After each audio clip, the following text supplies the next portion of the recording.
damn it, Joe, I miss you. I was looking through my phone the other day and I saw your number and I thought about dialing it, and then I thought, no, I can't. He can't answer anymore. He's gone.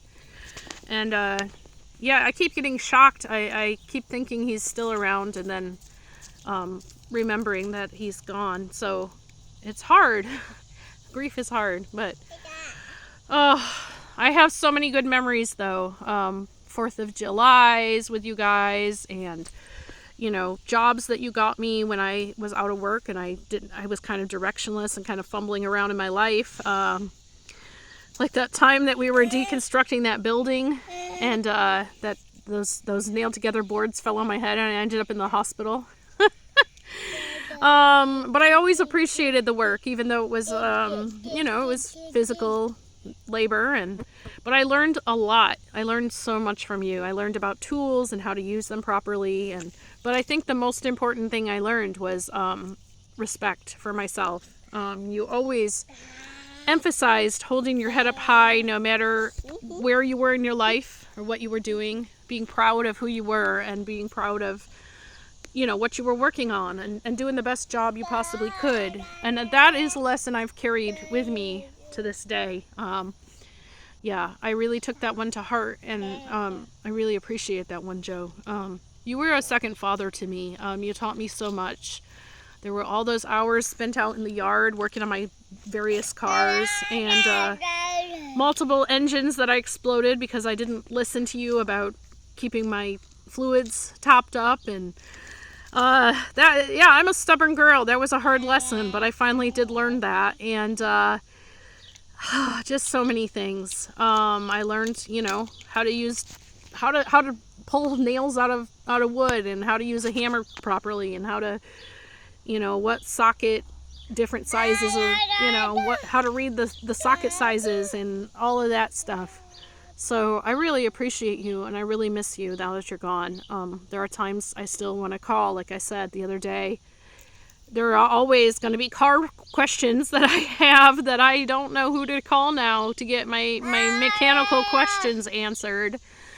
So that's sad, and I miss you.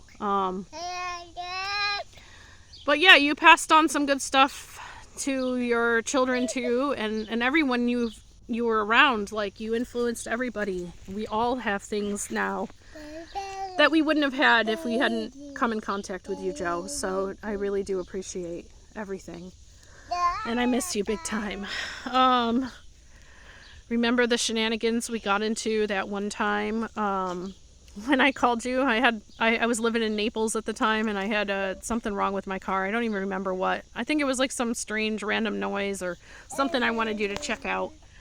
So I called, and I was like, come over, Joe, and you came over, and you looked at my car, and you're like, everything's good, or whatever. I don't remember. It was like an easy fix, I think. And then I was like, oh, you want to go to these parties that I heard about, or this party? And you're like, yeah, let's go. And you're always down for shenanigans, which I also appreciated. You worked hard, but you played hard too.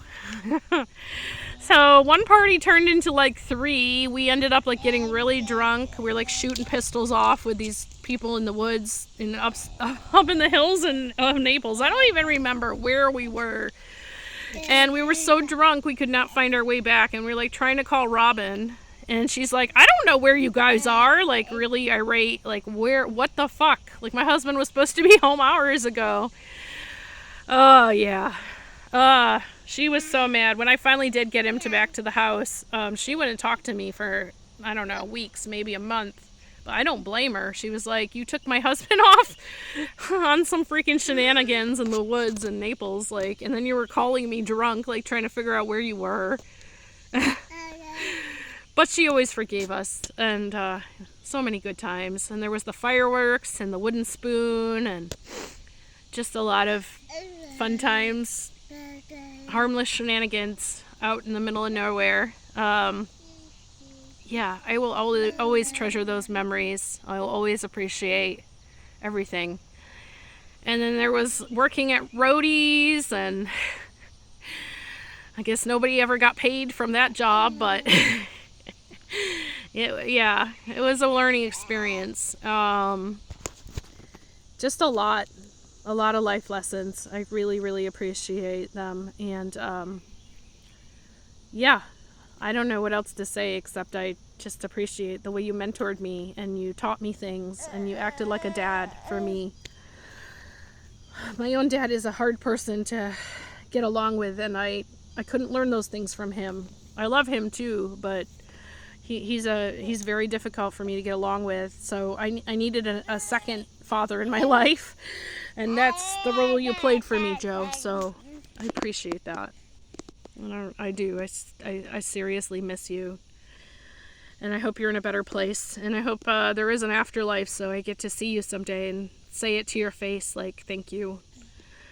Because the last few years, our communication wasn't the best. And I never got to really say those things to you because, you know, you were in pain and you were grouchy. And half the time Robin would say, don't go in the house. He doesn't want to talk to anybody.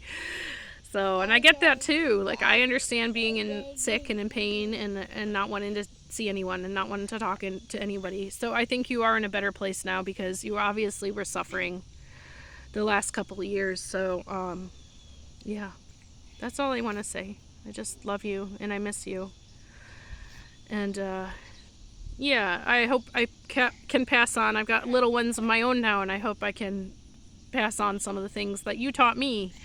You know, I'll be able to make the world a little bit better place by teaching them to my children. So I love you.